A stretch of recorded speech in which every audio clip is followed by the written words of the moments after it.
Hey everyone, Justin and Tracy Dorff here again, and in this video we're going to share with you some tips that are coming in handy for us when it comes to downsizing all of the stuff that you might have before you start traveling.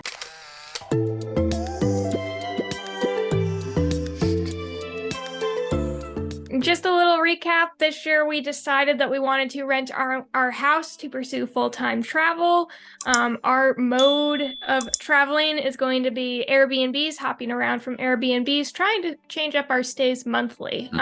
So in preparation for that, we're kind of going through the different ways or different things to get prepared for that. Yep, so first off, we are renting our house out. We did have the option to sell it, but we actually want to keep our house as an asset. So we've done everything to set up our house so that it can be rented out and I don't have to manage it.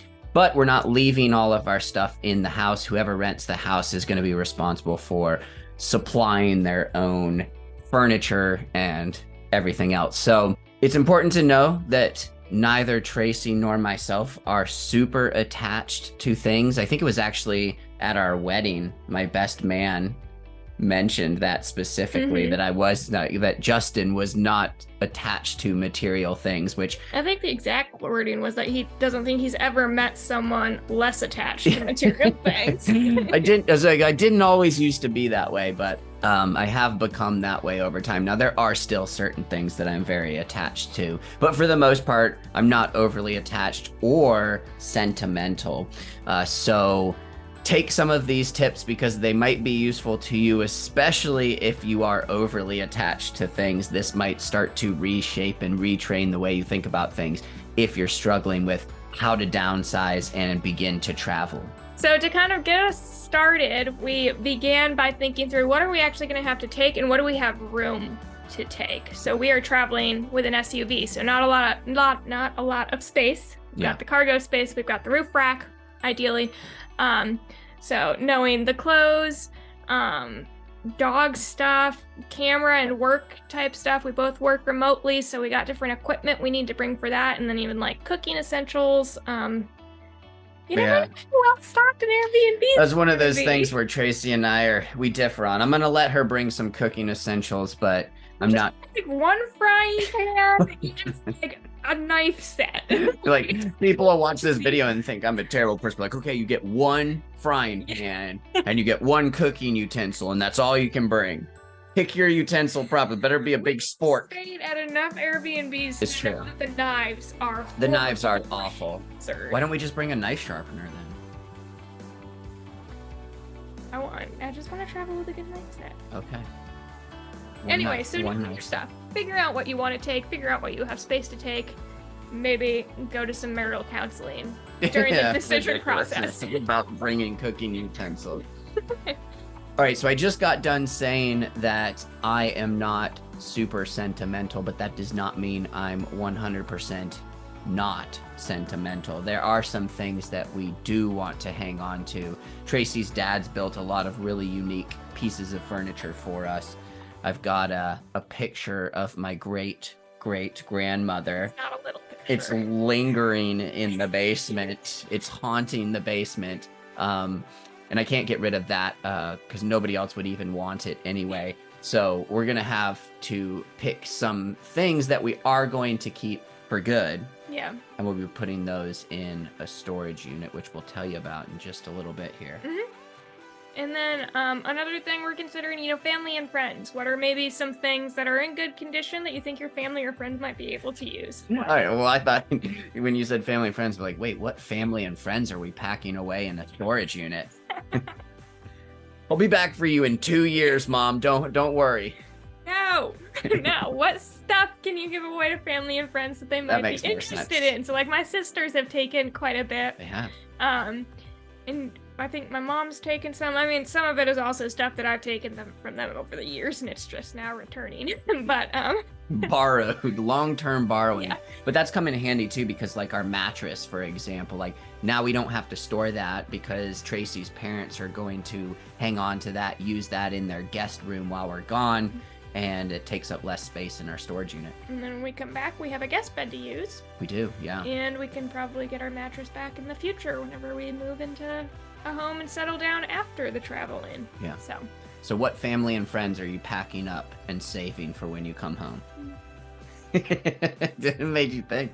I wasn't paying close enough attention to the first half of that. Okay, so next is marketplace. So a lot of the stuff that we don't want to store, that we're not overly attached to, we're just trying to sell, make a little bit of extra money off of it, but essentially we don't want it when we come back and settle down permanently. So a good place to sell these things is Facebook Marketplace. And Tracy, I'm actually going to pitch this to you because I don't have an awful lot to do with Marketplace. This is kind of... He just gets to move the stuff when the people I move show the up. stuff, yeah, and tell her when it's a scam or not. Yeah. Yeah, you do help me root out some of those. Some of them are not easy. Yeah. The ones who respond really quickly, especially on like higher priced items, definitely a scam. Scam, yeah. Anyone who asks you to is adamant you need to pay through a third party, scam. Yeah, please, if you're watching this and you're my grandparents' age, please know this, because I've seen this happen to so many people, even people our age and younger. If they reach out and say they're going to Venmo you money and somebody else is going to pick it up, that is a scam. They will take the money out of Venmo as soon as your item's picked up. Like, do not do that. Tracy and I, so sorry, now I'm getting on a rant here, but I want to save you guys a lot of trouble. If you're selling things on Marketplace, Tracy and I only accept cash because Venmo, they can retract it. Yeah, and that's something that I didn't even know about Venmo until we really started selling on Marketplace. I kind of Googled it, and even Venmo says, like, it's only supposed to be used for close family and friends that you trust, because there is a retract option where people can send you money and they can recall it. So we recommend cash only is the best way to go. Some other tips, you can relist your items if they're not selling. I recommend relisting the item on a completely new listing rather than just dropping the price. It seems to boost it in the algorithm a little bit more. It'll come up as a new item. Yeah. And then, public meetups when possible. If you're selling really large furniture, that makes it a little bit more difficult, but I personally don't like having people come to my home or knowing my address. But if they have to, I usually try to just make sure somebody else can be home, like him. I usually send him out, and I usually make sure the dog's barking on the other side of the door. So I might be a little paranoid, but I don't think you can ever be too safe. For what it's worth, though, almost every single person we've sold something to has turned out to be legitimate and nice. So don't feel like we're like fear-mongering here. Most of the people are legitimate. Most of them are very nice when you do meet them and sell them items, and we're just giving you tips here to pay attention to. Yeah, I usually feel guilty after they leave. Like, oh, I was... Tracy's the worst salesman ever. to be like, if the person's really nice, she's like, oh, I should have sold it to him for less money. Like, we're selling these things really cheap already. So it's not like we're ripping people off, but she's always like, oh, they were really nice. I should have just given it to them for free. Yeah, whatever. Yeah. You can make an argument either way. Yeah. There's a pog around me. Yeah. So everything else that we're not attached to, that we don't want to keep for when we do settle down permanently again, whenever that may be, and anything that we're not storing in the storage unit, it's all going to be donated.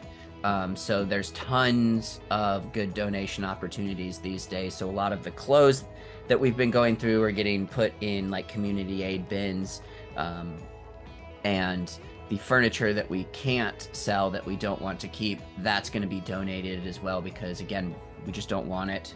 We'll try and sell it. Yep, and other people need it. Yeah. So then lastly, we just have a few tips for packing your storage unit, and there's probably more to come on this because we're really just starting this process. But yeah, so for picking and packing your storage unit, we're really going by location. So we live kind of in a busier part of the town. So we're actually looking kind of outside of the town. It's a little bit further away than maybe where we're going to come back to. You gotta sneeze. Bless you. It feels good. But the prices are cheaper. And then, obviously security and accessibility. What are the hours? Like, if we need to come back and get into it, do they have reasonable hours, or are they only open like one day a week that we're going to have to work around? And then figuring out if you want it climate controlled or not. We're personally not going climate controlled at this point, and we're just going to be strategic in packing things up to make sure they're protected. So we're using lots of totes, and then vacuum sealed bags for any fabrics and things like that are then going to be put inside the totes to hopefully keep mice out of them. And then another little tip, just because I've moved lots of family and friends, is when you're wrapping up fragiles and stuff. When you're wrapping up family and friends. No.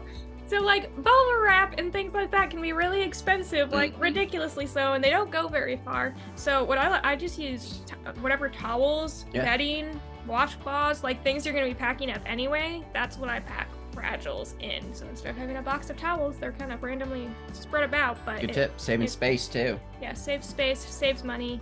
And then obviously have a good labeling system. I'm probably a little overboard on color coding it and stuff, but as long as you know what's going on. Just some way to know how to get back into things if you need to come back. You're like, oh, I really need to find this, and I don't want to have to gut the whole storage unit. What color are you using for family and friends? Packing them up.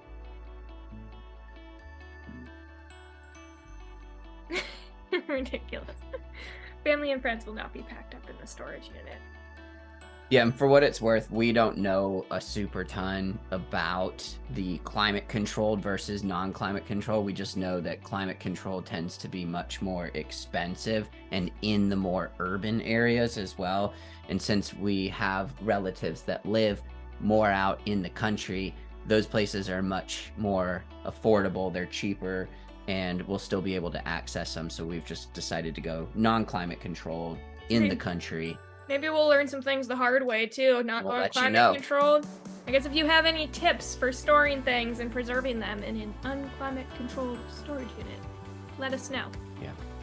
So those are our tips, the things that we're going through right now, getting ready to downsize all of our stuff. Make sure you stay tuned, because I'm sure, as Tracy just alluded to, we will learn some things. We will share them with you. If you have any additional tips that you can offer us or our viewers, please do drop those in the comments. But we appreciate you checking this video out, and we'll see you again soon.